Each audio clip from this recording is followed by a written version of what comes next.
The Columbia Network takes pleasure in bringing you Suspense.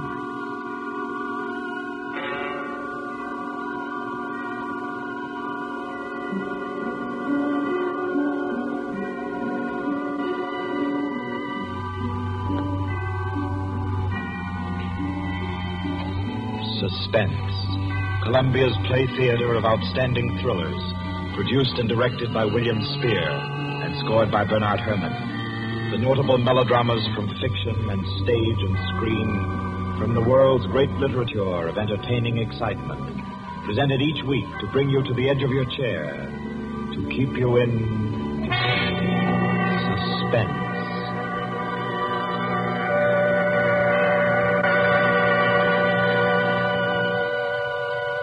Tonight's story, by America's distinguished author-playwright Owen Johnson, gathers its suspense in a very gentle way. It doesn't have a spectacular finish, garnished with revolver shots. There are no graveyard watches. There's not so much as a single lifeless body, identified or unidentified. It's a tale told in a club room, the Artists and Writers Club in New York. A tale of high-class robbery and suspicion, and of how some ladies and gentlemen nervously counted 100 in the dark.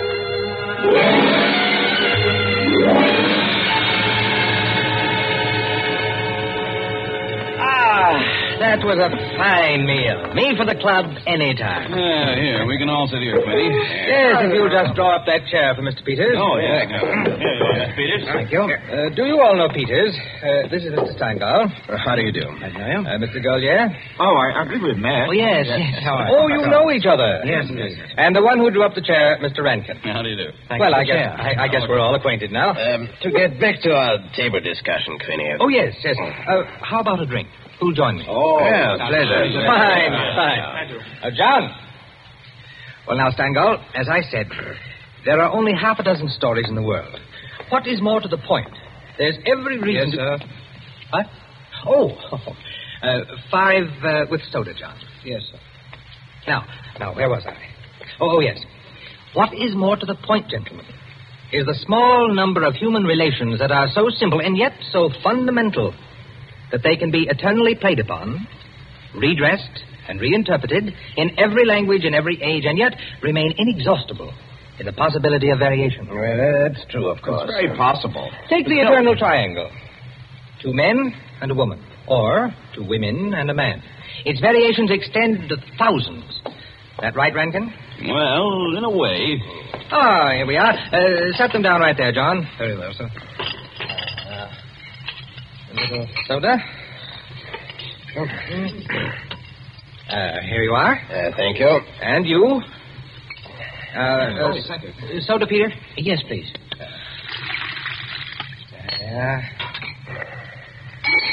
Another one.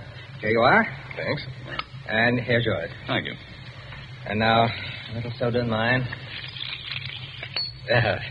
Well, here's to you all. Cheers.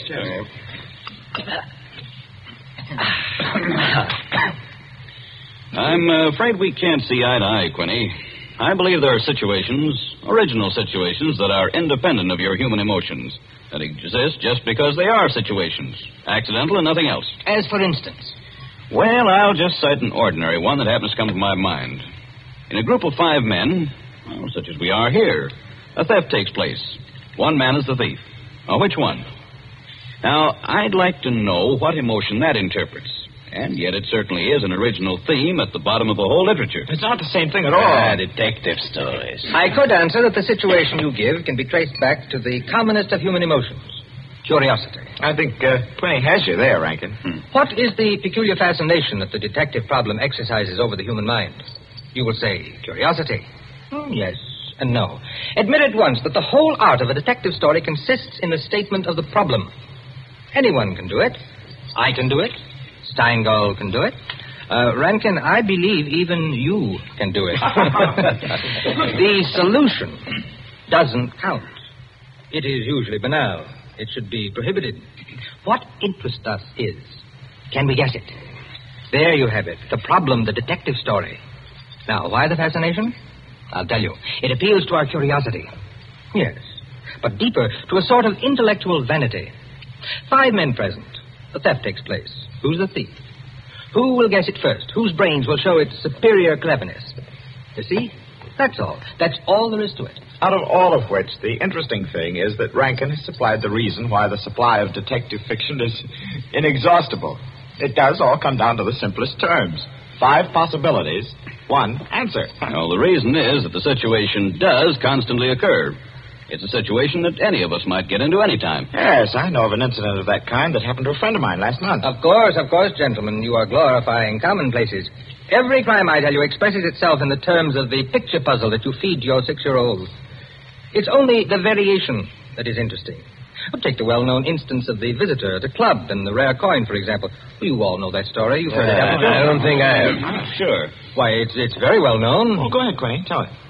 A distinguished visitor is brought into a club. A dozen men, say, present at dinner, long table. Conversation finally veers around to curiosities and relics. One of the members present then takes from his pocket what he announces as one of the rarest coins in existence. Passes it around the table. Coin travels back and forth, everyone examining it. And the conversation goes to another topic. All at once, the owner calls for his coin.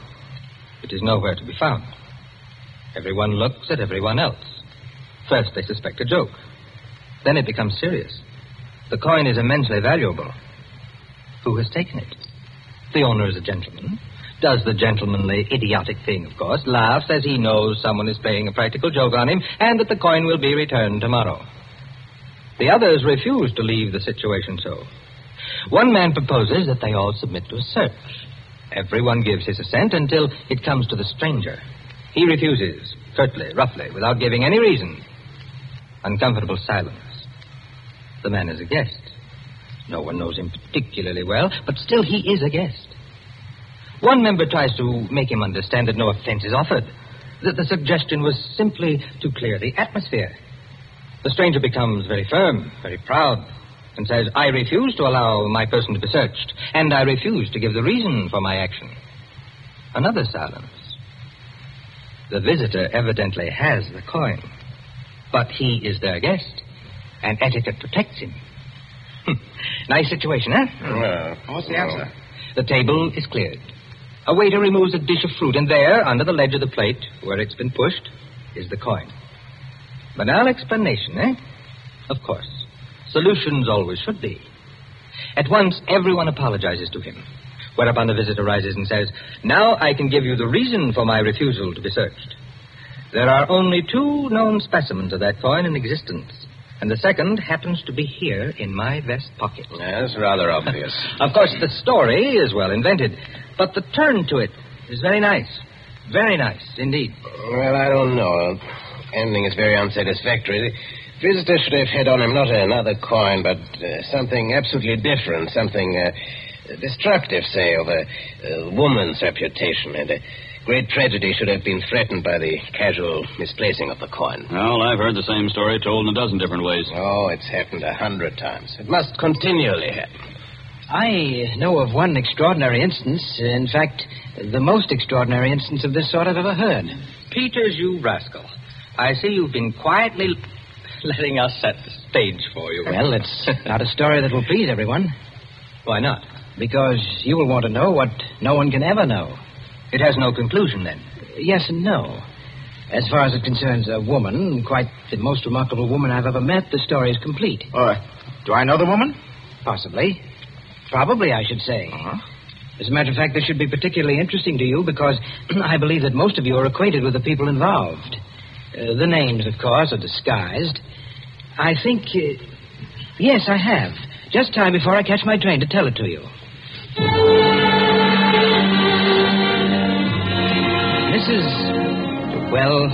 Mrs. Rita Kildare inhabited a charming bachelor girl studio. Very elegant. With a duplex pattern and one of the buildings just off Central Park West. She knew very nearly everyone in that indescribable society in New York that's drawn from all levels and that imposes but one condition for membership, to be amusing.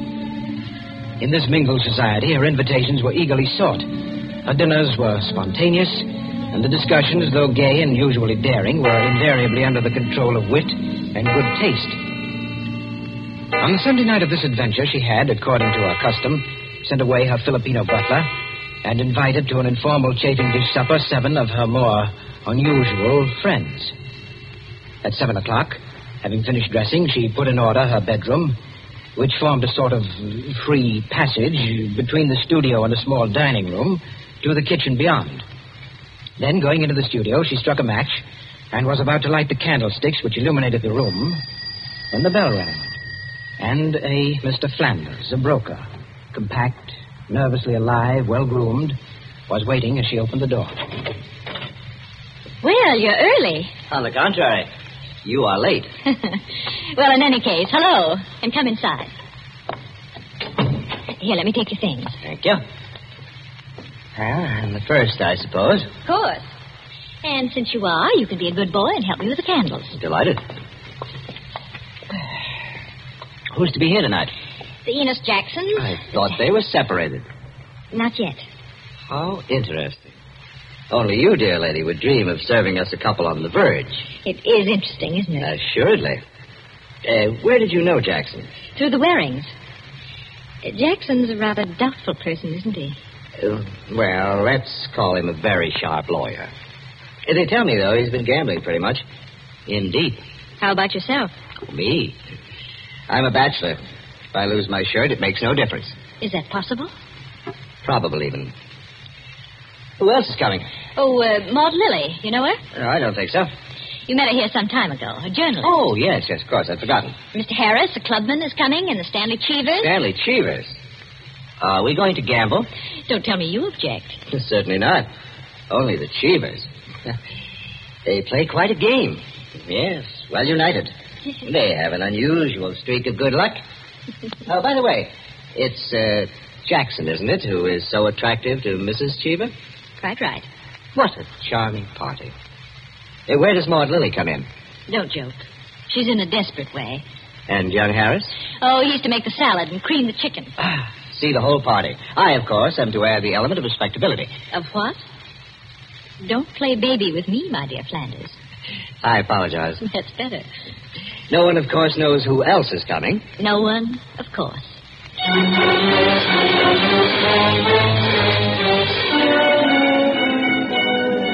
The Stanley Cheevers entered. A short, fat man with a vacant, fat face and slow-moving eye, and his wife, voluble, nervous, overdressed, and pretty. Mr. Harris came in with Maud Lily. A woman, straight, dark, Indian, great masses of somber hair, held in a little too loosely for neatness, with thick, quick lips and eyes that rolled away from the person who was talking to her. The Enos Jacksons were late, and still agitated as they entered. His forehead had not quite banished the scowl, nor her eyes the scorn. He was of the type that never lost his temper, but caused others to lose theirs. Mrs. Jackson seemed fastened to her husband by an invisible leash. You looked at her curiously and wondered what such a nature would do in a crisis, with a lurking sense of a woman who carried with her her own impending tragedy. As soon as the company had been completed and the incongruity of the selection had been perceived, a smile of malicious anticipation ran the rounds, which the hostess cut short by saying, Well, now that everyone's here, this is the order for the night. You can quarrel all you want, you can whisper all the gossip you can think of about one another, but everyone is to be amusing. Also, everyone is to help with dinner. And nothing formal, nothing serious. We may all be bankrupt, divorced, or dead tomorrow, but tonight we'll be gay. That's the invariable rule of the house. For she's a jolly good fellow, for she's a jolly good fellow, for she's a jolly good fellow, which nobody can deny. Oh, thanks, everyone. Now, if you'll excuse me, I'll get on with the cooking. Harris, I'll need you. Right with you. May I be of any help? Thank you, Maud, dear. Oh, Mrs. Cheever, you might come along, too. All right.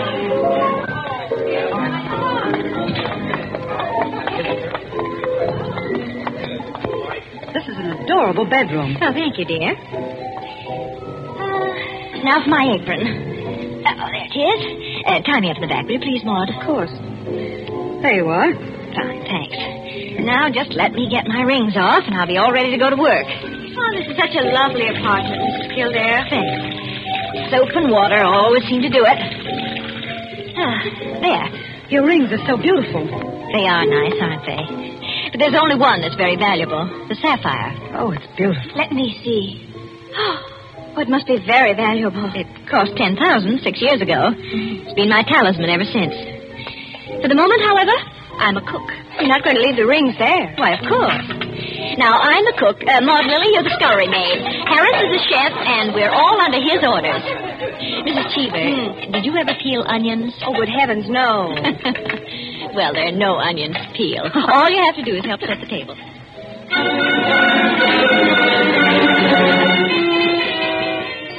Under their hostess's gay guidance, the 7 guests began to circulate busily through the rooms, laying the table, grouping the chairs, opening bottles, and preparing the material for the chafing dishes.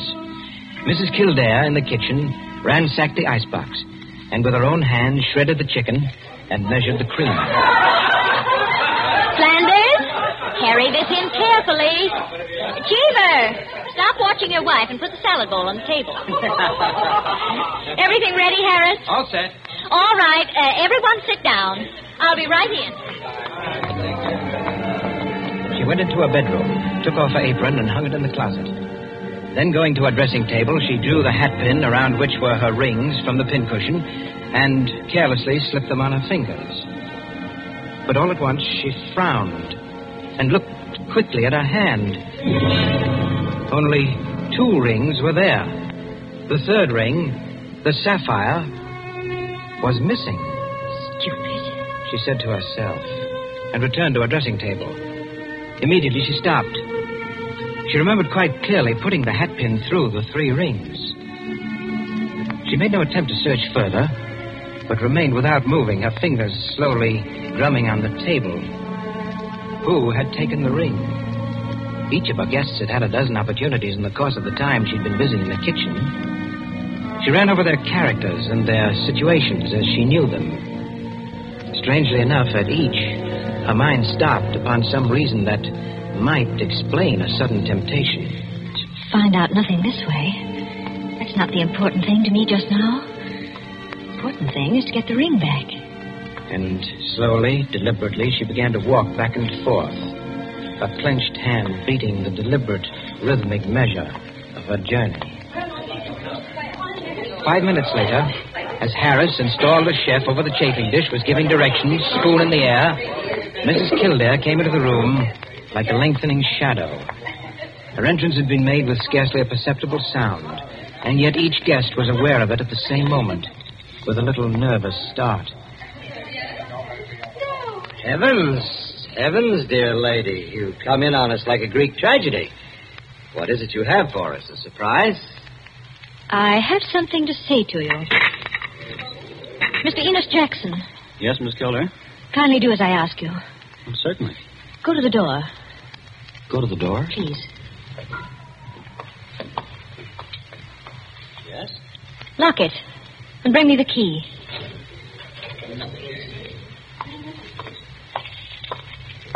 Here you are. You've locked it? As you wish me to. Thank you. Now, the bedroom door. Would you do the same? Sure.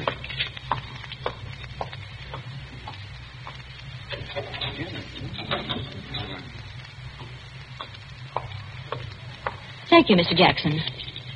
Mr. Cheever. Yeah? Would you blow out all the candles except the candelabra on the table? Blow out all the candles. Except the candelabra. All right. Well, for goodness sake, Mrs. Kildare. What is it? I am getting terribly worked up. My nerves are all Sorry, away. Mrs. Jackson. That's the last candle. All right. Now listen. My sapphire ring has just been stolen. You don't mean it. The ring's been taken within the last 20 minutes. I'm not going to mince words. The ring has been taken, and the thief is among you. But Mrs. Kildare, is it possible? Yes, Mrs. Cheever. There's not the slightest doubt. 3 of you were in the bedroom when I placed my rings on the pincushion. Quite true. I was in the room when she took them off. The sapphire ring was on top. Each of you has passed through there a dozen times since. My sapphire ring is gone, and one of you has taken it. Now listen. I'm not going to mince words. I'm not going to stand on ceremony. But I'm going to have my ring back. Listen to me carefully. I'm going to have that ring back. And until I do, not a soul shall leave this room. I don't care who's taken it. All I want is my ring. Now, I'm going to make it possible for whoever took it to restore it without possibility of detection. The doors are locked and will stay locked. I'm going to blow out the remaining candles in the candelabra, and I'm going to count 100 slowly. There'll be an absolute darkness. No one will know or see what's done. But if, at the end of that time, the ring is not here on the table, I shall telephone the police and have everyone in this room searched. Am I quite clear? Everyone take his place about the table and remain standing, please. That's it. That'll do. Now, I'll blow out the candles and count 100. No more, no less. Remember, either I get that ring, or everyone in this room will be searched.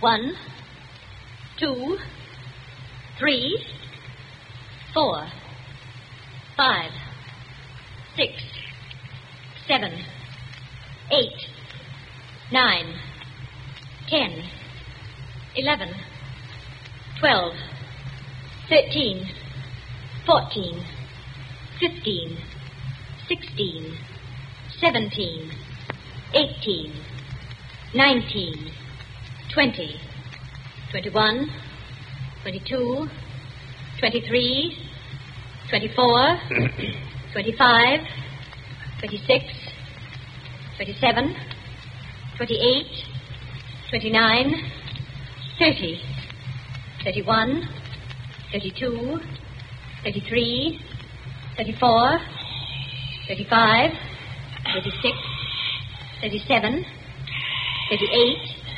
39, 40, 41, 42, 43, 44, 45. Foot slipped off the chair. I'm sorry.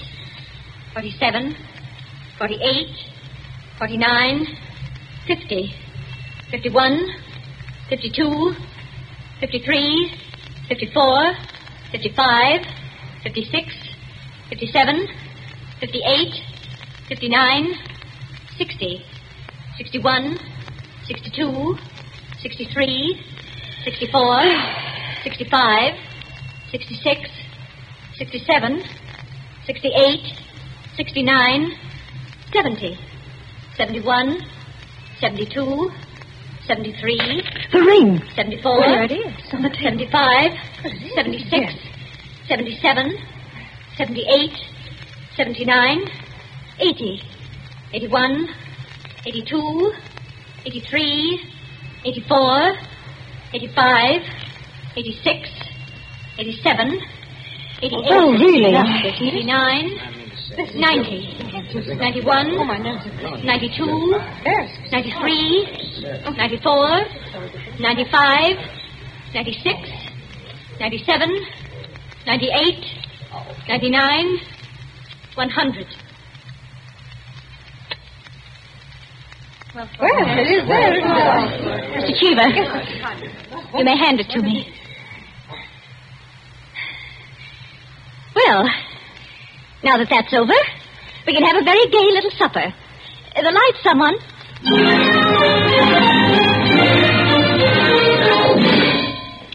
And there you are, gentlemen. Oh, I say, Peters, that's not all. Absolutely. The story ends there? Story ends there. But who took the ring? What?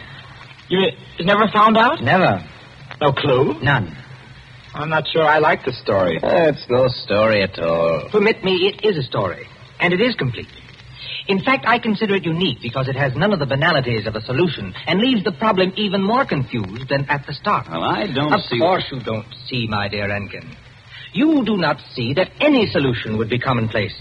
Whereas no solution leaves an extraordinary intellectual problem. Oh, how so? Well, in the first place, whether the situation actually happened or not, which is in itself a mere triviality, Peters has constructed it in a masterly way, the proof of which is that he has made me listen.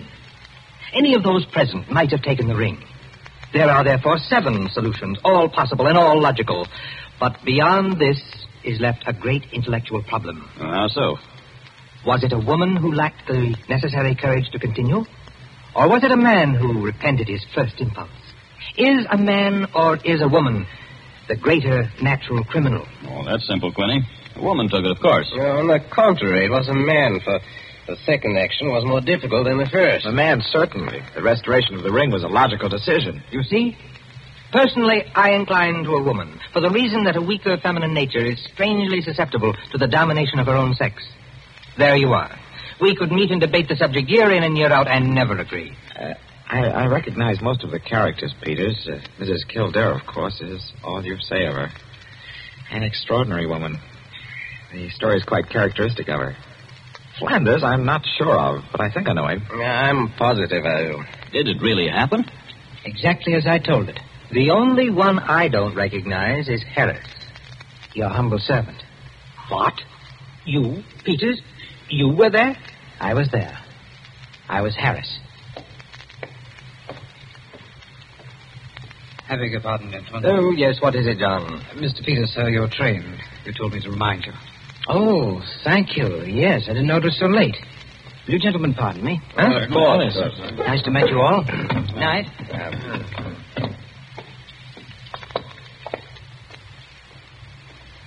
Curious chap. Extraordinary.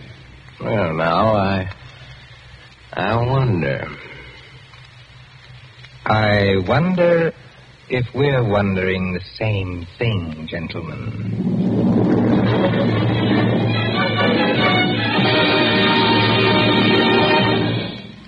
And so, with the enigmatic smile of Mr. Peters, or Harris, ends 100 in the Dark, Owen Johnson's smooth story which gave us tonight's Suspense.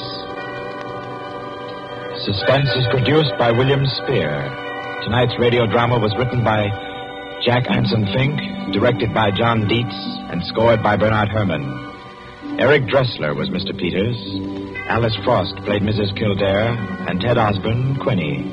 Others in the cast were Helen Lewis, Joan Shea, Henriette Kay, Frank Reddick, Paul Luther, Stephen Schnabel, Ian Martin, and Barry Kroger. With this evening's performance, Columbia brings to a conclusion the present series of Suspense. If you've liked these broadcasts, CBS would be pleased to hear from you. Suspense has been a series presented for your relaxation and enjoyment by the Columbia Broadcasting System.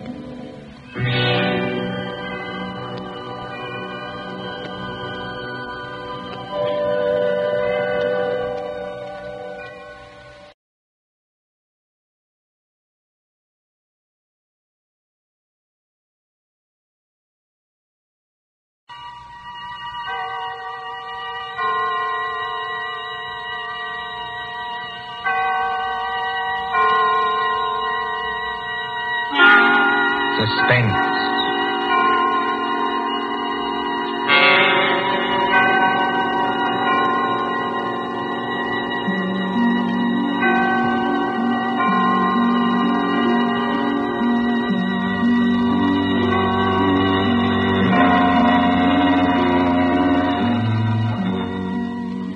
The thrill of the nighttime, the hushed voice and the prowling step, the crime that is almost committed, the finger of suspicion pointing perhaps at the wrong man, the stir of nerves at the ticking of the clock, the rescue that might be too late or the murderer who might get away, mystery and intrigue and dangerous adventure. We invite you to enjoy stories that keep you in suspense. For Suspense, tonight we present The Lord of the Witch Doctors by John Dixon Carr.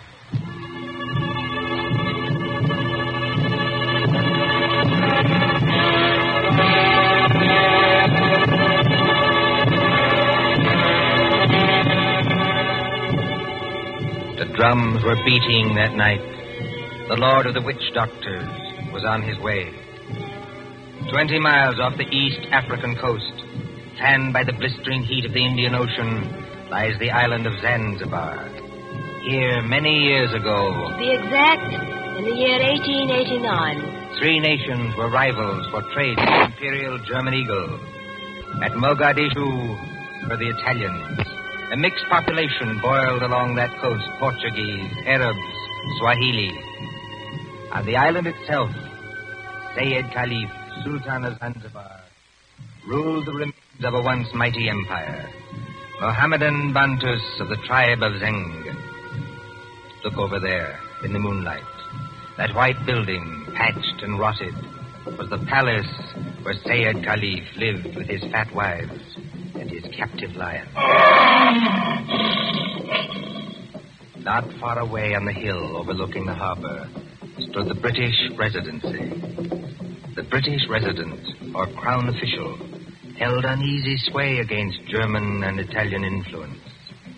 And at the Residency on that hot night long... Martha. Yes, Father? Come away from the windows, please. But, Father, those drums are on the mainland. Never mind. 20 miles from here. I'd rather you stood back. It's the fires I don't like, sir. You can see the red light all this distance. They're having a beano of some kind. You'd better stand back, too, Mr. Harris. Oh, look here, sir. Yes, Mr. Harris? I've been your diplomatic attaché in this place for 3 years. Couldn't you call me by my first name in private? Just as you please. Lower the sun blinds and turn down the wick of that lamp. You don't think there's any danger? There's no danger whatever, but... Piero seems terribly restless tonight. Only natural, my dear, with the drums going. Everybody seems restless. This has been going on for days. You begin to get in your nerves. So you feel it too, eh? And I do wish Sayyid Khalif wouldn't tease Nero. Jab at him with a meat fork and that kind of thing. If that lion ever got loose... Nerves, my dear, nothing but nerves. Let's face it, sir. There's something very queer going on over on that mainland. Well, suppose there is. All we know is what Nyoka knows. This great witch doctor, whoever he is, been making a triumphal progress to the coast. The whole bush is afraid of him. You alarm me. Nyoka says he's got horns. He can make himself 7 feet tall, like stretching an accordion. Oh, really, Bill Harris? Well, I don't say I believe it. I say it might be dangerous. Now, for instance, could this be one of Dr. Schmidt's tricks? Dr. Schmidt is a friend of ours. Yes, he's also head of the German East Africa Company. And Dr. Schmidt is a gentleman. Look at that coast over there. He's got every native chief in his pocket. Dr. Schmidt assured me that the German emperor has no more territorial claims in East Africa. We get our trade concessions from Sayyid Khalif. Sayyid's our only friend, but we can't even be sure of him. The Germans give him trade gin and a grand piano. The Italians give him 3 new wives for his harem. What do we give him? I have no instructions from London about the situation in this island. No. Somebody in Whitehall probably forgot to post them. For the last time, Mr. Harris, I will not hear His Majesty's government criticized like that. Sorry. These things take time. If there's any danger, we'll be notified in due course. Listen. Though they're only our own natives, they beat their own drums, you know. Somebody went past that window. That's probably only Nyoka, my dear. Surely you're not afraid of our own servant. No, but Master! Nyoka, listen to me. Don't hang on to that big curtain. You'll pull it down. Now stand up straight and tell me. What is it? He here, Bwana. He here, yes, please. Who's here? Big witch doctor here, yes, please. He come up past the moonlight. He walk slow, boom, boom. He got big teeth eat with the outside front door now. What was that? The drums have stopped. Nyoka's right, sir. We have got a visitor. There's somebody coming down the hall. Better turn down that lamp, Martha. I can't seem to find the lamp. My fingers are all thumbs. There's a revolver in the table drawer behind you, sir. I don't need it. Stand perfectly still, all of you. Now, please, friends all, don't be alarmed. Are you English? That's right, miss. Born and bred in Stretton. Which of you is the British consul? I am the British resident, sir. My name is Richardson. May I ask the meaning of this tomfoolery? Well, that's just what I'm here to tell you. Or maybe I'd better show you.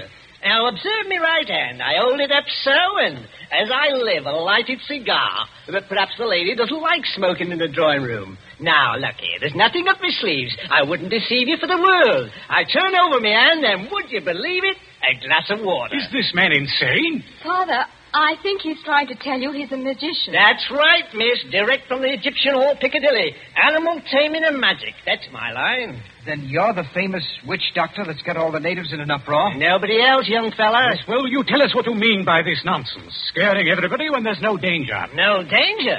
I suppose you haven't heard about Sayyid Caliph and his Gatling guns? Gatling guns? Kindly presented by Dr. Otto Schmidt. And believe me, all you've got is an appointment with a Gatling gun, unless my nonsense steps in. Here, take a look at this. What, you can't be from the British Foreign Office? Well, that's just what I am, Governor. Going up in the world, don't you think? By the way, I'd better give you your instructions. The envelope's pretty dirty and a little bit smelly from being under my furs and devil paint, but... Read it, sir.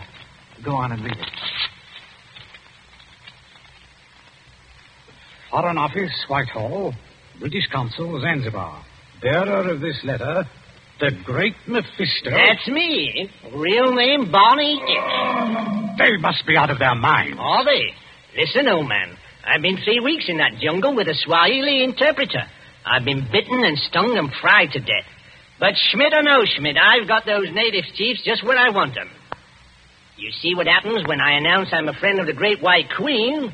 Why, you'll have 'em eaten out of your hand. Well, that's true. And all we've got to do is get around Sayyid Caliph here on this island. But do we need to get around him? The young lady, be good enough not to speak until you're spoken to. Oh, I'm sorry, Father. Sayyid may be lazy and as fat as a hippopotamus.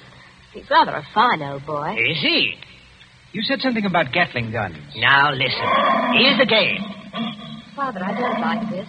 I've never heard Nero as restless as that. Never mind, Nero. Go on. Well, I came over here tonight in a steam launch. Tomorrow I'm paying my state visit to the great Sultan Sayyid Caliph.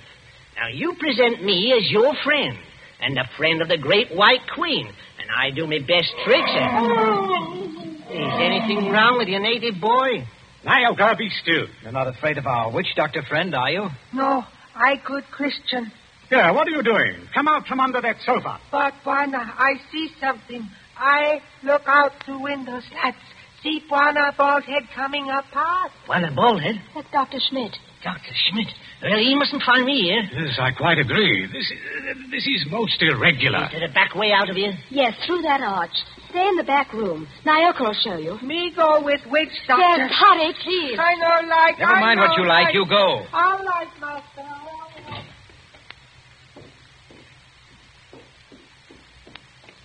It's all right. They've gone. Yes, about time, too. Well, good evening, Dr. Schmidt. Pleasure to see you. Always a pleasure to see you. Ah, my friends, I wish I could say it was such a pleasure to see you. Isn't it, Doctor? It is at any time but now. Do not mistake me, I beg of you. No, it is that confounded line, Nero. Always I say it will happen, and now it has happened. What about Nero? My friends, I regret. Yes, meat is killed. Yes, tasted blood. What's that? You permit that I sit down and take off my sun helmet. I am not young, and I'm tired. It's not Sayyid Caliph. Yeah, it is so. Yes, it is that line once store. Oh, poor old boy. He was our friend. He's not dead. Yeah, I regret. Yeah, he is dead. Sultan of Sense of our state. Oh, Gad. But how did the lion ever get at him? He drank too much pumba. That was his trouble. He got drunk and think he can do too much. So he opened the door and went into the lion's cage. Into the cage? Yeah, would you believe it? Not easily. But it is true. Over the palace there's what you call gnashing of teeth. His son Nobi is in tears. Did you see this happen, Doctor? No. I go there later and they tell me it's all of us because of some foolish story, doomhead story, that he has been struck over the head and thrown into the cage by someone who did not like him. Well, that's more likely if you ask me. My friend, it is foolishness. Everybody liked old man. He was a father to his people and a kind friend. Doctor, are you telling us that Said may have been put into that cage unconscious? It is what one African soldier says, yeah. Well, then he may still be alive. Alive? It is impossible. What's more than possible? A lion may maul an unconscious man, but it doesn't often kill him. This is vital. Vital to Said himself and others as well. You're a doctor, Can't you go and make sure? My friend, I regret. I am not that kind of a doctor. Harris, you may be right. I think I'd better go myself. Yes, that's a good idea, sir. I'll stay here and entertain Dr. Schmidt. Unless, of course, he wants to go, too. No. I thank you. I do not like sights of that sort. I have a tender heart and I have illnesses. Besides, you can do nothing. I tell you, he is dead. Yes, we'll see. Martha, you'd better come with me. Your nurse's training may be of some use at last. Of course. Hadn't we better go the back way and speak to Nyoka? Yes, Nyoka mustn't be troubled in that back room. Very good evening to you, Dr. Schmidt. Mr. Harris, they have good hearts, but they're so foolish. I would give my own right arm to aid that poor man. But, well, they must have philosophy. They must cheer up and bear it. Yes. Now, Doctor, we're all alone. So we are. We must sit down and have a nice, comfortable chat. Yes? Definitely, yes. Oh. I wanted to have a word with you anyway. So? About what, Mr. Harris? Oh, various things. I am happy to give you all the time in the world. I like talking to young people. It makes me feel young again myself. Like, Nobi? Nobi? Said Caliph's eldest son, the new Sultan. One fine young man for a savage. Yes, but weak, easy to manage, and very fond of his father, too. It's a wonder he didn't have the lion shot after they got the body away. Shot with what, my friend? I beg your pardon, but I do not consider the matters funny. No. But shot with what? These brutes, they have nothing but muzzle-loading muskets. Kill neither with those? No. Suppose they had Gatling guns. Pardon? Just suppose that, of course. Of course. Well? My friend, Gatlings would be of no better use. You only wound. To kill a lion, you must reach the eye or heart with a high-power bullet. What is the matter with us? Why are we talking of these things? Talking of death, you mean? Of Said Khalif, who gave all the trade concessions on Zanzibar to the British? My friend, I was talking about express rifles. Look here, don't you find it warm in here? Yeah, a little. Yes, it smells of animal's fur, doesn't it? I'll just raise those sun blinds. No. You must not trouble yourself to do that. It's no trouble. I beg of you not to trouble. It is not necessary. Doctor, you've been mopping your forehead ever since you've been here. A little fresh air never hurt anybody. Here. Isn't that better? Much. Why not sit down, my boy, and we have a nice chat? Fine enough night. No smell of the animal's cage here. My friend, you talk like a hunter. Yes. Or a victim. Yes, it's a fine night. At least for this part of the world. Fire's still burning on the mainland. I wonder if that's a good sign. Of what? I wish I knew. And the sea is like skim milk under the moon. And... Good Lord. What is it? What makes you jump? Look there, in the harbor. My friend, I see nothing.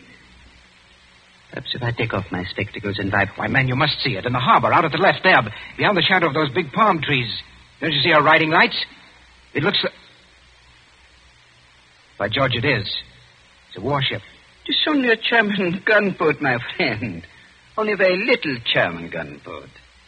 German gunboat? My friend, you must not be so distrustful. That is not kind. Let me get a telescope. But I tell you who she is. It is nothing. She is on what you call a goodwill tour. You're not angry. Angry? My friend. Well, I did not know. I could not guess.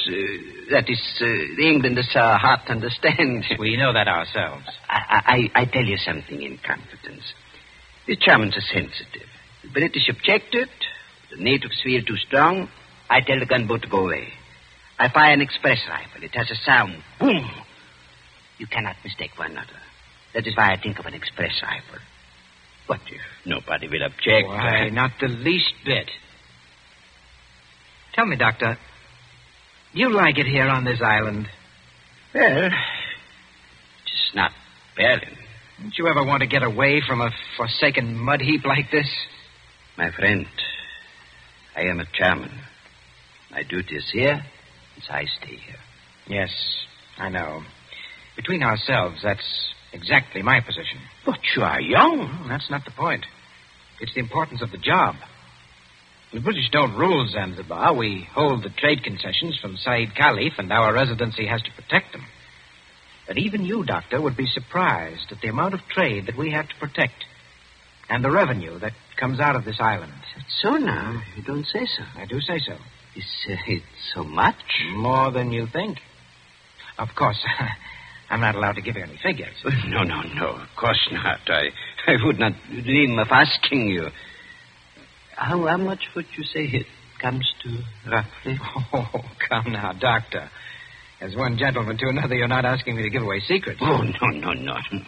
It was only a joke, you understand. Please do not try to up-trip me. I would try to pull your leg, and it was only a joke, believe me. Yes.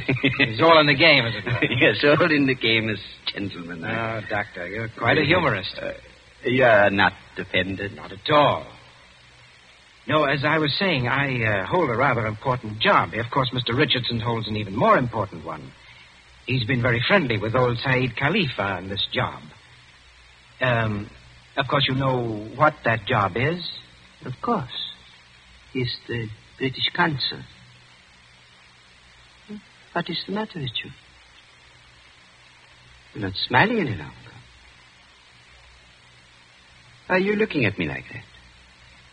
So that's it. That's the game. You made exactly the same mistake that he did. Who did?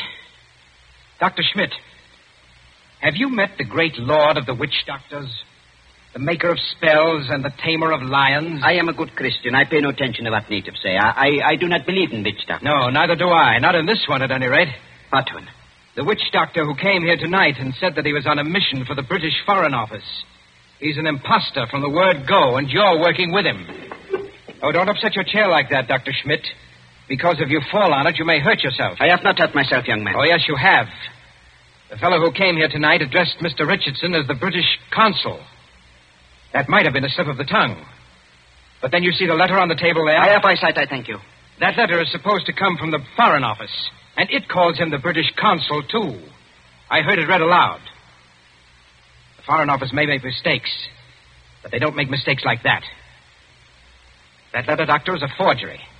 It was forged by a German, and probably by the German who calls himself Barney Hicks, or the Great Mephisto. He's in the back room now. No, he's not, Governor. He's standing in the doorway behind you now. Yes, I thought I heard you. But don't turn around to look at me. I'm just warning you. Have you got anything to enforce that? Yes. I've got a 500 Express rifle that could smear you all over the opposite wall. Karl, was du auch immer tust? No, Put the cannon. Well, if you fellas are going to shoot me, I wish you'd speak English about it. Karl, I beg of you. No. Don't fire that rifle. Exactly. You see, Carl, I'm turning around. This is all day. Now, Karl. You see what the doctor means, Carl? If you fire that rifle, you'll send your gunboat out of that harbor just when you need it. Isn't that the signal, Doctor? To send the gunboat away? Karl, I beg of you. Yes, it is. Very simple, economical German signal. So, you two killed Said Khalif. That is slander. That cannot be proved. Had to do it, I imagine. Said was the one chief that you couldn't buy or frighten with your witch doctor, so you got rid of him. Tomorrow morning, the witch doctor would have appeared. He'd have scared the daylights out of a weak and superstitious son, Noby. I told you I was fairly good at my work, Governor. And I am. Yes, and then the witch doctor would have taken over everything. The British resident had to be bamboozled for 24 hours to keep him out of the way with a ghost story about a British agent. And there was a gunboat in the harbor in case of trouble. Slight mistake there, Governor. There is a gunboat in the harbor. Yes. It's really worked out beautifully. The Emperor should be pleased. I don't think your White Queen will be very happy, though. I'm the great witch doctor to that frightened mob over there. Said is dead. And there's a German gunboat in the harbor. Listen. I think I hear something. Whoever's out there, stay back. Whoever's out there, stay back. Bill, listen to me. Say it's alive. He's alive. This is impossible. We can see him breathe. We don't even think he's badly hurt, but he's still in the cage, unconscious. Still in the cage? You mean they can't get him out of there? If he wakes up or they attempt anything, Nero will tear him to pieces. The whole crowd over there is nearly crazy, but they don't dare go into the cage. Well, gentlemen, you should have been more careful. If they do get Saeed out of there alive, you're done for. Be quiet. Listen. Nobi and the rest of the natives are coming up here now. See here, miss. Are you talking about the old boy's son? Nobi, yes. He wants to see the witch doctor. The witch doctor? This puts you in some slight trouble, Carl. Listen to me, miss. I couldn't get that old buzzard out of the way from a mad lion, even if I've got to get out of here. Too late now, my dear witch doctor. The natives have surrounded the house. Who's that? It's Nobi. He's coming down the hall.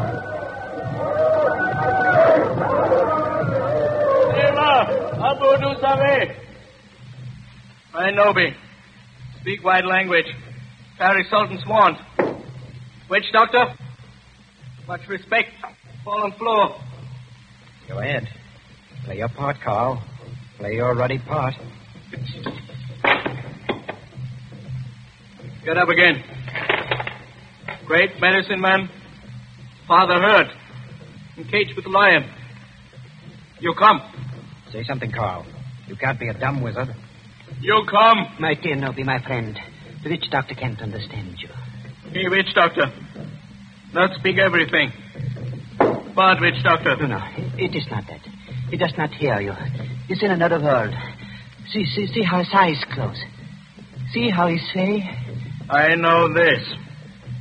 He saved my father. Or maybe all of you. We will kill all white people here. Witch doctor saved my father from lion. You come. Nobi, listen to me. You needn't worry. The great witch doctor can save your father. Go in cage? No, not go in cage. Strike with fire? Yes, that's it. Strike with wizard fire. Open heaven. Flash great light. Nero scream and die. Father saved. Carl, you must not save him. If he remain alive, he will talk. Then the natives will know. You not want to save father? The witch doctor does want to save your father, Nobi. You see that gun under his arm? Gun? Gun no good. Not use gun. Only wound lion. Lion in pain kill father. No, that's not like your muskets, Nobi. It's an express gun. It's a magic gun. Magic gun? Listen, Nobi. Magic gun save your father with one shot. Just like that. Lion fall over dead. Your father well again. And our friend. We use gun? Give me gun. No, you could not use it, Nobi. The witch doctor can use it best. Tell him to use it. Tell him to be sure that he hits the lion. Look here, Harris. I've had enough of this. Yes, Nobi. If he wants to hit Nero with that white fire, he can strike the lion dead before you could wink your eyes. Then do. You'd better try it, Carl. And you'd better not miss him, or you know what'll happen to every white person in this room. My hands are shaking like... Magician with shaky hands? That won't do. I take your shoulder. You follow. Yalla, Ngomba. All come.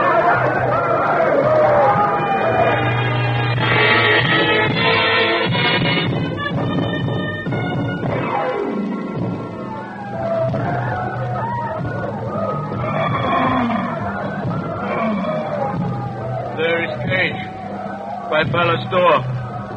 All court over river, bright as day. 1,000 torches, all make light. Now do. Now do. See how quiet they get when Nobi raises his hand. They're praying. So are we. Won't do it. You'd better. I told you that. They're out of hand now. If you miss, you're no witch doctor. And if you had any thought of hitting Saeed instead, just imagine what they do to you. I can't see. These torches blind me. You do. I think the old man's moving. If he stirs, the lion will kill him. You know what that means. That's right. Up with the rifle. My hands are shaking. Be careful with the sights. It's a point-blank shot.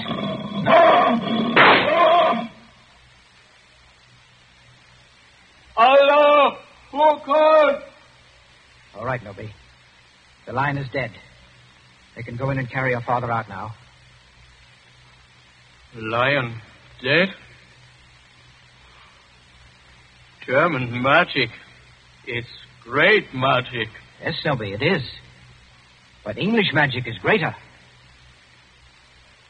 English magic better than German magic? Yes, Snowby, and I'll prove it. Turn around. Look out towards the harbor. I stand here. I wave my hand, like this. Nothing up my sleeves. I wouldn't deceive you for the world. I wave my hand towards the gunboat in the bay. The gunboat sails away.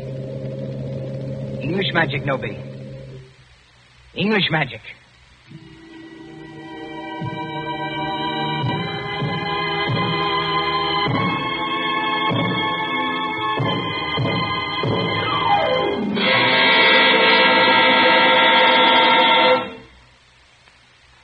And so ends The Lord of the Witch Doctors. Tonight's story of Suspense.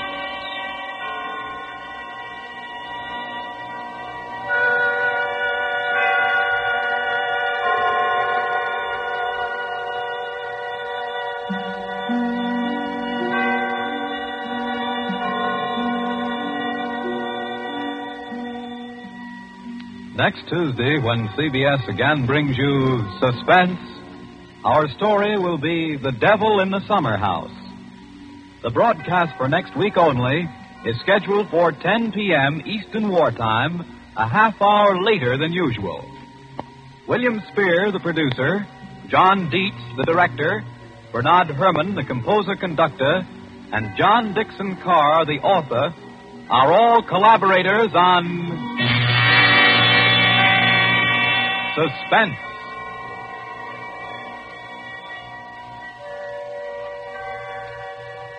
This is the Columbia Broadcasting System.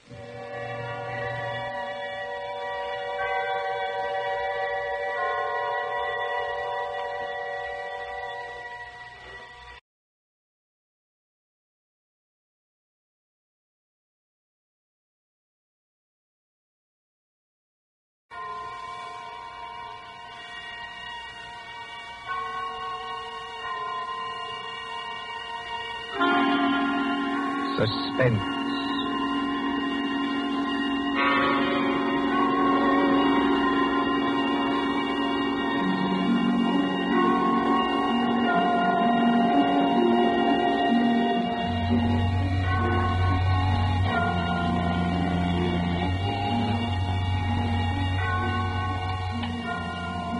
Now let's see.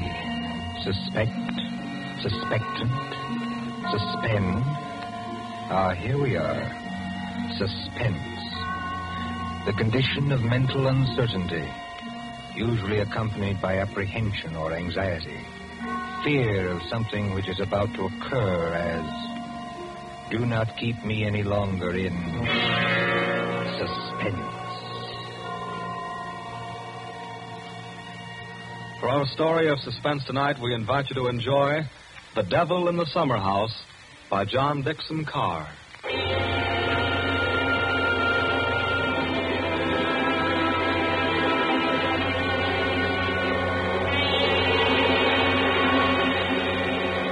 Somewhere along the Hudson, perhaps not far from Tarrytown, there is a modest house in its own grounds.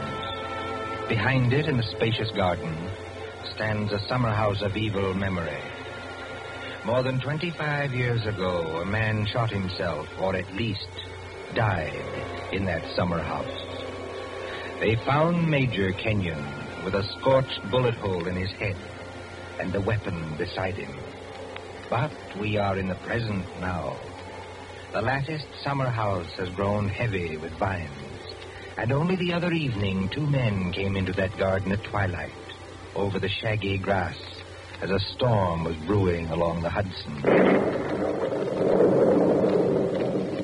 2 men, the lawyer from New York. Who's there? And Captain Burke of the homicide squad. Easy, my friend, easy. I was just going to ask you the same thing. My name is Parker. I'm an attorney. You're not Captain Burke. Yeah, the very same and no other. I thought I recognized you, Mr. Parker. Must be something important to bring you so far from New York at this time of night. I was in Tarrytown anyway. I thought there'd be a housekeeper here, but I don't see any light. You've got business here? Yes, in a way. Have you? I don't know. I'll tell you better after you tell me what brought you to a place that no one has lived in for 10 years. Tell me, Captain. Did you ever get an anonymous letter from a dead man? Did you? No, I can't say I did. The letter's anonymous. How do you know the man's dead? Because they're all dead. Every last one of them. Dead and under the ground, where they can't be hurt any longer. Look. There's the summer house where Jerry Kenyon used to work. There are the windows of the library and the dining room. Looking toward it. Confound this lightning. Makes the windows blaze, don't it? Jerry Kenyon hadn't a care in the world. Yet he shot himself. I'll show you the letter. Now, look, Mr. Parker, I couldn't read anything in this light. But if we can get inside the house Certainly we can get into the house. I was the family attorney. I've got the keys. Why should a dead person send me a letter?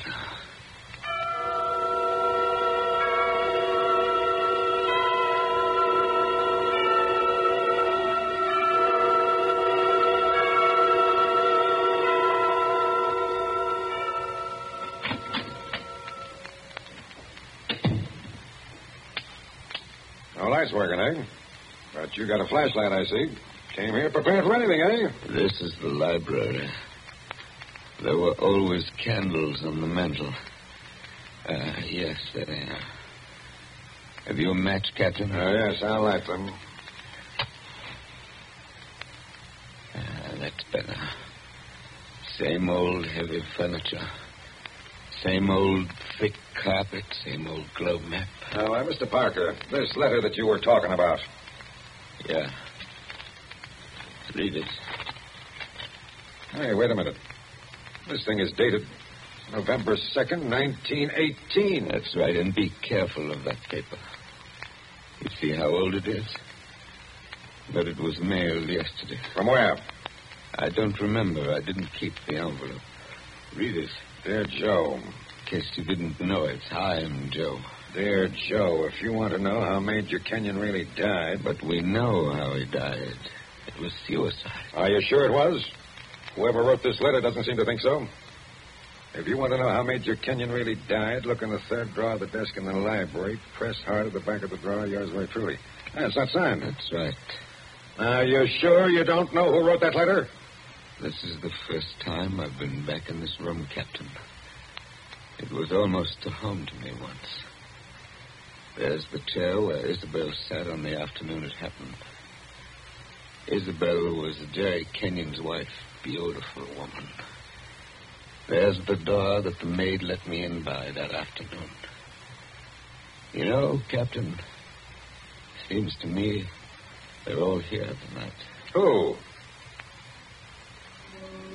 We stand beneath the sounding rafter, and the walls around us are bare as they echo our peals of laughter. It seems that the dead are there. Yet we stand to our glasses steady. You know it?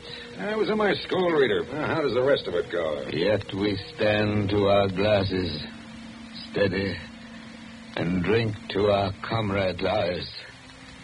Here's a glass to the dead already. Hurrah for the next that dies. Excuse me, Captain. I don't know what's come over me talking that way. I was very fond of these people. Are you going to look in the desk drawer? This is a lot of nonsense. Then why are you here, Mr. Parker? Jerry Kenyon was always a happy man. At least that's what I always thought. Big, boisterous fellow. Yeah?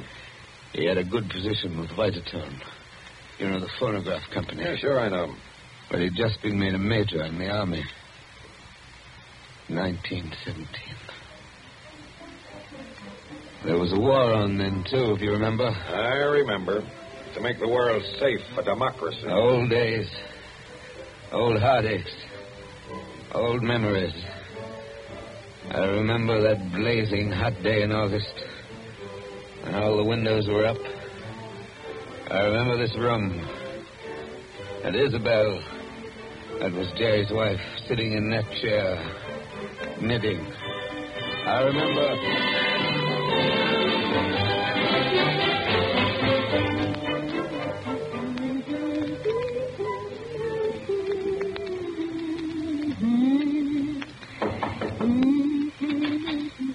Oh, yes, Kitty. What is it? There's a man to see you, Miss Kenyon. He says his name's Parker. Yes, I'm expecting him. Show him in, please. All right, ma'am. So I take your knitting in your knitting bag? Why should you take my knitting? I don't know, Miss Kenyon. I just wondered. You can come in now. Thank you. Hello, Joe. Hello, Isabel. You sent for me? Joe, I must apologize for Kitty. Servants are getting to be a problem nowadays. She looks pretty enough to get along. Oh, Kitty's got large ideas. She wants to go on the stage, if you please, and do imitations, like Miss Draper. If you only knew how hard it was acting all your life. Isabel, you've been crying. I have not. At least... Is that why you sent for me? I've missed you. You haven't been here in over a week, Joe. I had an idea Jerry was getting a little tired of having me around this house. Oh, no, Joe. Why, Jerry... Yes, what about Jerry? I wish I knew, Joe. That's why I wanted you here. Where is he, by the way? I want to say goodbye to him before he leaves. He's probably out in the summer house where he works with all those papers. He's got a lot of work to catch up with. He's going overseas tomorrow. Yes, I know. He's out there. He's been out there all day. His last day here. I've been alone. That sounded like a shot. Yes, it was a shot, Joe, No, dear. Doesn't seem to worry you. It's only Paul. Jerry's brother, Paul. Oh, thought you'd gotten him off your hands for good. Jerry asked him out. He got here 2 nights ago. That doesn't make it any easier for you, does it? Oh, I don't mind. Jerry's fixed him up with a pistol range in the cellar. Paul's a terribly bad shot. Not like the rest of us. You don't seem to like it, Joe. Shall I have Kitty go down and tell him? No, it's bearable. As long as he keeps away. Poor Joe. But, about Jerry, who is it this time? Joe, Jerry's been home 5 days on leave from camp. Well, never mind what camp. But he spent 4 evenings of those 5 with that Fisk woman. Diane Fisk? The redhead with all the money? Oh, she got money? Well, She must have some attraction then. Please understand me, Joe. It's not that I'm jealous any longer. It's just no, that of course not. Jerry goes his way and I go mine. I may not be without admirers myself, if it comes to that. You've no idea how true that is, Isabel. No, I was thinking about Jerry. He may not always be lucky. He may meet some girl who's not as broad-minded as I am. And then when he gives her the go-by... Paul must be getting really furious down in that cell. He's not hitting anything. He must be using a lot of ammunition. Now, your trouble, Joe, is that you're too much of a gentleman. And if you really want to see Jerry, there he is now. Where? Just standing in the door of the summer house. Look out the window. It's finally bright out there. Doesn't he look noble in his new uniform? Sam Brown belt and revolver and everything. Well, look how he turns around and waves his cap at us. Like a real soldier. Real soldiers don't exactly wave their caps, do they? He does. Jerry? Jerry! Hello there! Jerry, Joe Parker's here. Who? Joe Parker. He wants to see you. Well, give him a drink or something. I'll be up in a minute. Into the summer house again. Not a care in the world, Now, Henry. listen, Isabel, you've got to slow down. You'll be crying again in a minute. Come on over here and sit down. The light hurts my eyes, that's all. Well, then we'll just pull these blinds. We'll still be able to see it. There, how's that? It's better, thanks. Now, can I get you anything? Oh, no, you heard the Great White Chief's orders. I'm to get you something. What do you have, Joe? A highball? Don't bother with that. Oh, it's no bother. Everything's out in the dining room here. The Iceman didn't deliver today of all days, so I'm afraid I can't give you any ice. I read in the paper yesterday that we're likely to have automatic ice boxes any day now. Things that freeze ice by electricity or something. Do you believe that, Joe? I doubt it. Listen, Isabel. Here you are. Not cold at all. It's the best I could do. Thanks very much. What I wanted to say was, couldn't you get that brother of yours to give up practicing now? Hasn't he done his good deed for the day? Yes, maybe he has. I'll ring for Kitty.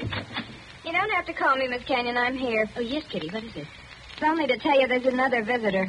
This time it's a woman. Lady, Kitty. Call her a lady, please. Oh, maybe. She says her name's Diane Fisk. Diane Fisk, that's Jerry. Kitty, tell the lady I'm not in. Lady. She's a fine lady. I don't know the truth, my dear. I don't know the truth. Anyway, it's too late, Miss Kenyon. She's coming down the hall now. My dear Mrs. Kenyon. How do you do, Diane? This is a friend of ours, Miss Fisk, Miss Parker. Oh, now, I don't want to intrude, really. I don't. I wouldn't have intruded for worlds, especially on a day like this. Isn't it awful? But your husband simply insisted, my dear Mrs. Kenyon. He simply wouldn't take no for an answer. I'm sure he wouldn't. Do you know what he's brought from his office as a surprise? No. A phonograph recording machine. And he's going to let us use it. So that we can all hear ourselves talk twice. How nice. Heaven's name, can't somebody stop that firing? Don't fly off the handle. Take it easy now. Kitty. Yes, ma'am. Would you please go down the cellar and tell Mr. Kenyon's brother he's driving us all crazy? Tell him to stop. Yes, ma'am. My dear Mrs. Kenyon, I do hope I haven't offended you in any way. I know I'm a silly little chatterbox. They say people who have red hair often are. Because at your age, you must find the heat very trying. Don't you think we'd all better sit down? I was very much interested in what Miss Fisk said about a phonograph recording machine. Mrs. Kenyon was just talking about a machine to make ice. Yes. Isn't science wonderful? But I do think it was neat of Major Kenyon to invite me out here and then go and fall asleep in the summer house. Oh. Did you say fall asleep? Yes, of course. How did you know? Well, I came up the back way and I saw him in the summer house with his head forward on the table, taking a nice little snooze. That's very queer. Of course, you couldn't see much except in the bright light of the door, but I think I saw him there. I didn't disturb him, naturally. But I think I'd better disturb him. Oh, now, please don't trouble on my account. The fact is, my dear, I don't altogether trust myself in this room. A woman of my age has to conserve her strength, you know. So if you'll just excuse me. Well, of course, if you... Oh, dear, I just can't think what I'm always saying because I have the best intentions in the world, Mr. Barker. But, Parker. Oh, yes, Parker, but I do somehow manage to offend people being so dependent and everything. Except the men, of course. I couldn't offend you, Mr. Parker. Now, could I? Madam, I'm not sure. Well, of course, the person I really came to see was Paul, Mr. Kenyon's brother. He's a little young, of course, but he's joining up next month, and I think we should all do our bit, don't you? He has such a pleasant personality. I think he likes me. Why, if he walked in at that door this minute... Now, how am I ever going to get any place? Someone's always interrupting my revolver practice just when I'm getting to the point where I can... Oh. Why, Paul... Good Lord, are you here again? You're a very untidy object, Paul. It's pretty untidy in this cellar. And dirty. I've got cockroaches on me, so keep away. Did you have a good day shooting? Swell. One of the best. Hit the target? On the only shot that mattered, I hit the target dead center. That sounded like Isabel. I think it was Isabel. Why have you got those blinds down? Get them up. What is it? What's wrong with you? What are you looking at through that window?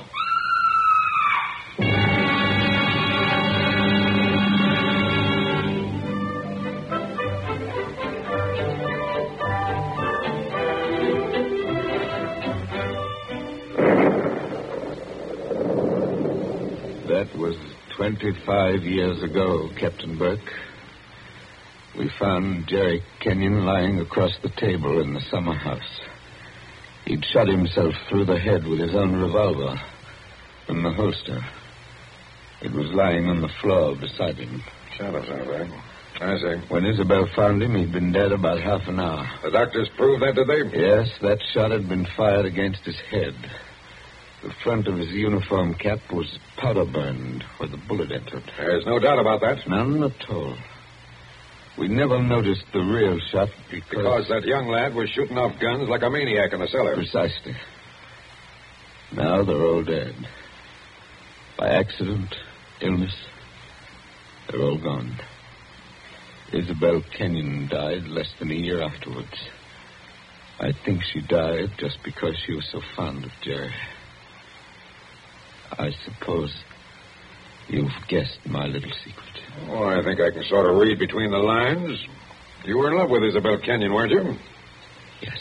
Well, these things happen. I never let her see it, you understand? Women know, pretty generally. So, they're gone.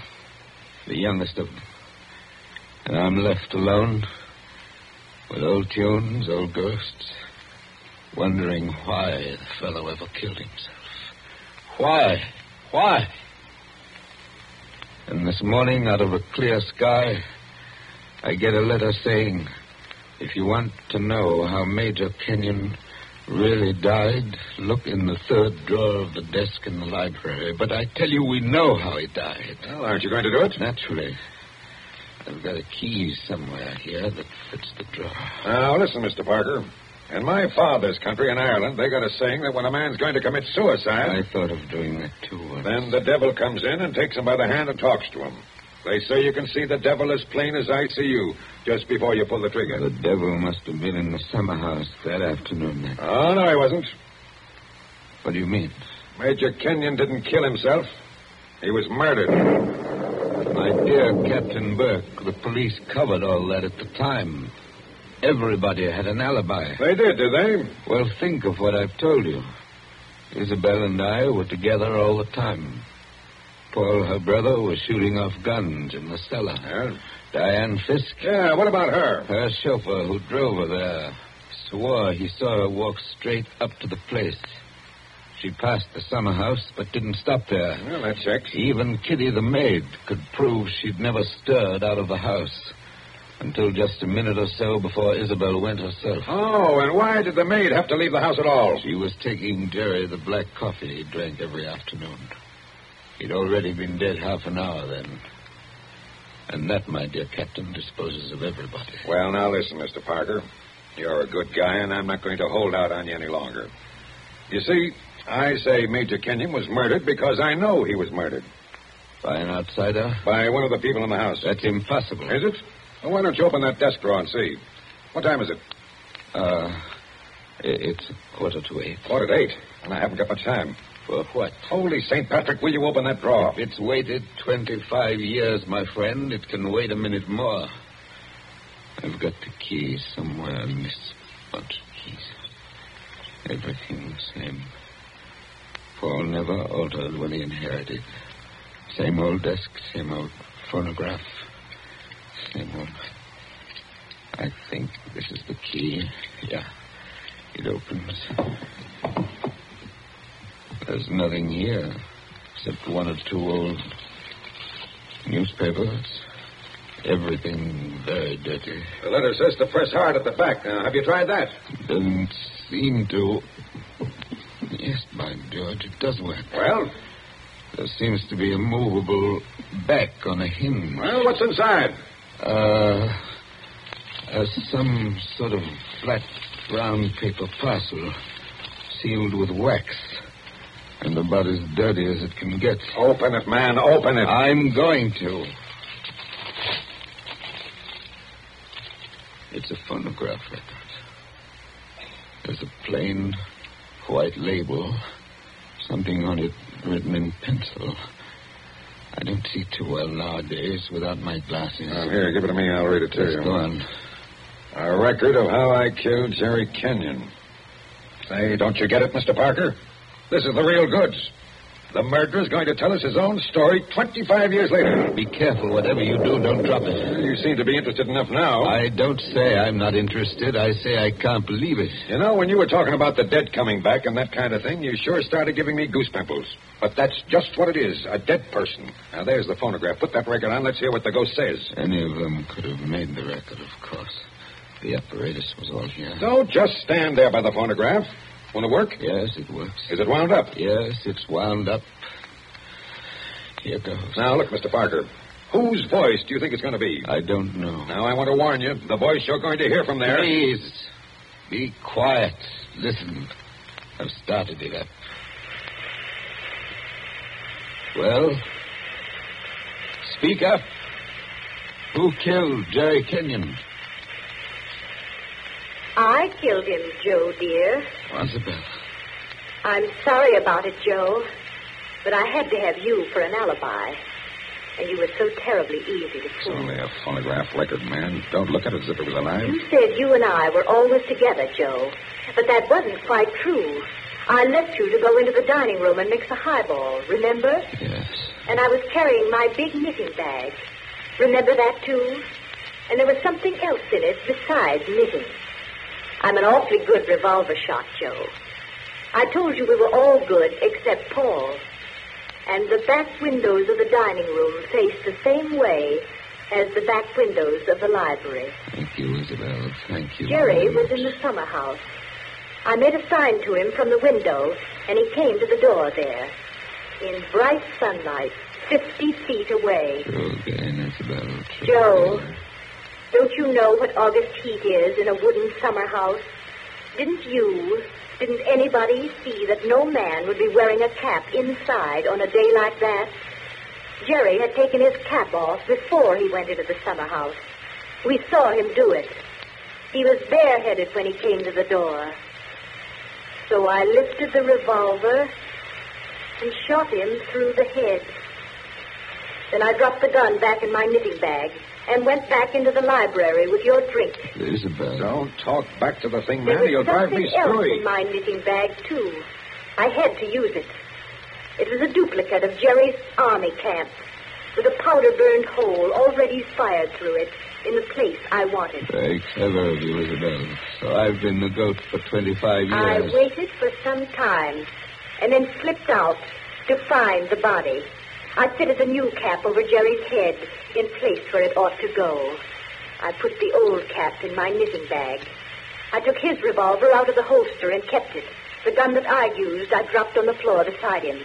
So I proved it was suicide. You see? You proved it to me. Joe, listen, I'm very sick. They tell me I'm going to die. You are dead. Joe, I'm afraid. I'm going out in the dark, and I don't know what's there. Don't go away, Isabel. Come Joe. on. Just for a minute. Okay, I've had just about enough of this. Joe, I want you to tell everybody about it. I want you to tell them how a poor, crazy woman couldn't stand that man any longer, and how... There. It's cut off and it's going to stay cut off. Thank you. I've heard about enough, too. But you can't arrest her now, my friend. You can't arrest her now. After hearing that, I'm not going to arrest anybody. Tell me, Captain. Did you know what was on the record? No. That's why I had to hear it. I knew about it, but I wasn't sure what it had to say. But so help me, I never guessed how hard it would hit you. Man, don't you get it even yet? Yes, I get it. Oh, no, you don't. You don't see anything. That was how the fake suicide was managed, yes. That's just how it was all done, bar one or two little things. Only... Only what? Only it wasn't Isabel Kenyon who committed the murder. Did I hear you correctly? You did? This is another one of your little jokes, I imagined. Can't you let me alone? Have you some kind of personal spite against me? What did I ever do? You're going to hear the real truth now if I have to hold you down in that chair. I know Mrs. Kenyon didn't kill her husband because I've just come from talking to the real murderer up the river. But they're all dead. Oh, no, they're not. And I haven't got much time either. That clock's just going to strike 8. What's the time got to do Good with deal it? if you'll follow me. Mrs. Kenyon died less than a year after her husband, didn't she? Yes. But it wasn't Mrs. Kenyon's voice you just heard in that record. What? I'm telling you, the real murderer hated her. Hated her like poison and wanted her blamed for the crime. When Mrs. Kenyon died, the real murderer wrote a letter. Well? But she never mailed that letter. She made a lying record of Isabel Kenyon's voice as evidence. Now you figure it out for yourself. Who was pretty enough to take Major Kenyon's eye and strike back like fury when she got thrown over? Who wanted to go on the stage and do impersonations? Kitty, the maid. Ah, you're talking sense. She shot Jerry from the dining room window. When she couldn't borrow Mrs. Kenyon's knitting bag, she went out to the summer house with a gun and the fake cap wrapped in a napkin and a coffee tray. She did go out, I remember. Actually, she got there before Mrs. Kenyon did. But the summer house was dark inside, and Mrs. Kenyon never noticed her. The next day, Kitty wrote that letter, but she couldn't bring herself to send it. So she kept that letter till the day before yesterday. Then one of the boys at Sing Sing... Wait a minute. Thinking he was doing her a kind action, put a stamp on it and mailed it. Did you say Sing Sing? Yes. They're electrocuting her tonight for the murder of an Italian down at Collier's Hook. I found out about the record, all right. But the one thing I wasn't sure of was that she had done the job alone. Now, frankly, the way you acted, I thought that you might have been in on it, too. Well, that's why I had to hear it through. And it was anything but a joke. And now, here it goes to blazes forever.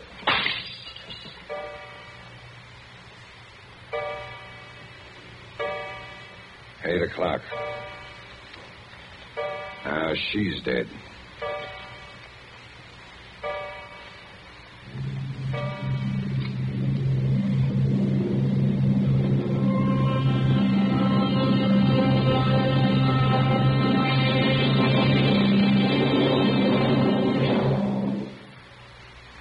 And so ends The Devil in the Summer House. Tonight's story of Suspense.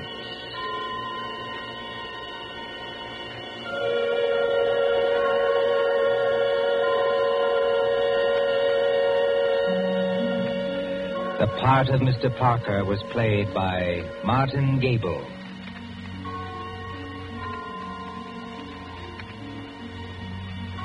Again next Tuesday at 9:30 p.m. Eastern Wartime.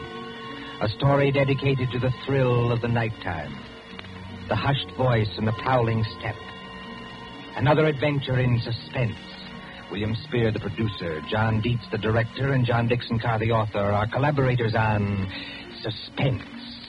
This is the Columbia Broadcasting System.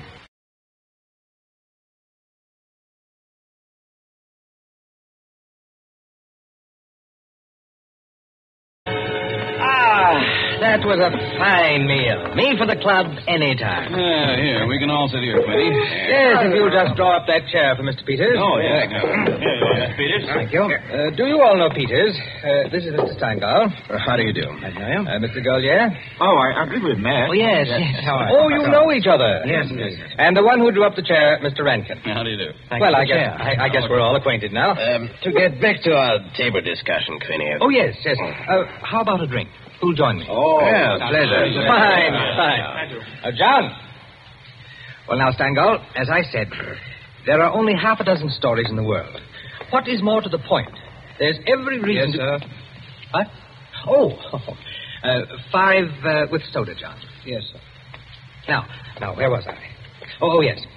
What is more to the point, gentlemen, is the small number of human relations that are so simple and yet so fundamental that they can be eternally played upon, redressed, and reinterpreted in every language, in every age, and yet remain inexhaustible in the possibility of variation. Well, that's true, of course. It's very possible. Take the eternal triangle.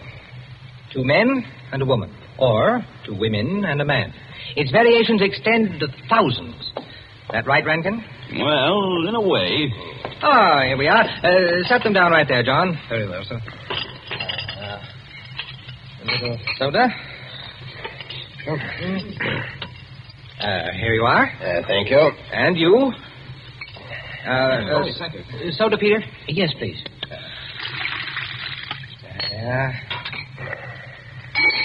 Another one. Here you are. Thanks. And here's yours. Thank you. And now, a little soda in mine. Well, here's to you all. Cheers.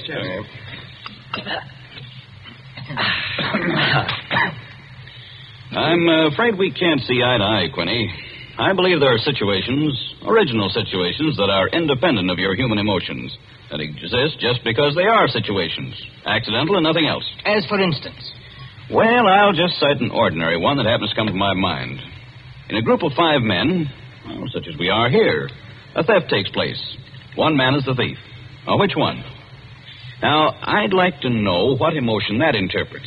And yet it certainly is an original theme at the bottom of the whole literature. It's not the same thing at all. Detective stories. I could answer that the situation you give can be traced back to the commonest of human emotions, curiosity. I think Quinny has you there, Rankin. What is the peculiar fascination that the detective problem exercises over the human mind? You will say curiosity. Yes and no. Admit at once that the whole art of a detective story consists in the statement of the problem. Anyone can do it. I can do it. Steingall can do it. Rankin, I believe even you can do it. The solution doesn't count. It is usually banal. It should be prohibited. What interests us is, can we guess it? There you have it. The problem, the detective story. Now, why the fascination? I'll tell you. It appeals to our curiosity. Yes. But deeper, to a sort of intellectual vanity. 5 men present. The theft.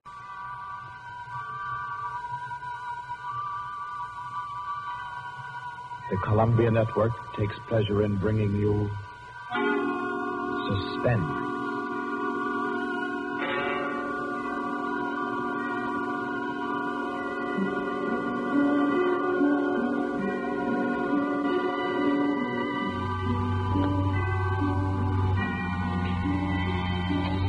Suspense, Columbia's play theater of outstanding thrillers, produced and directed by William Spear and scored by Bernard Herrmann. The notable melodramas from fiction and stage and screen, from the world's great literature of entertaining excitement, presented each week to bring you to the edge of your chair, to keep you in suspense.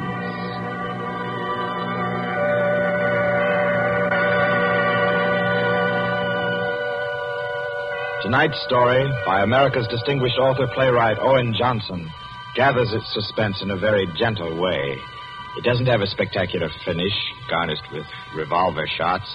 There are no graveyard watches. There's not so much as a single lifeless body, identified or unidentified. It's a tale told in a club room, the Artists and Writers Club in New York. A tale of high-class robbery and suspicion, and of how some ladies and gentlemen nervously counted 100 in the dark.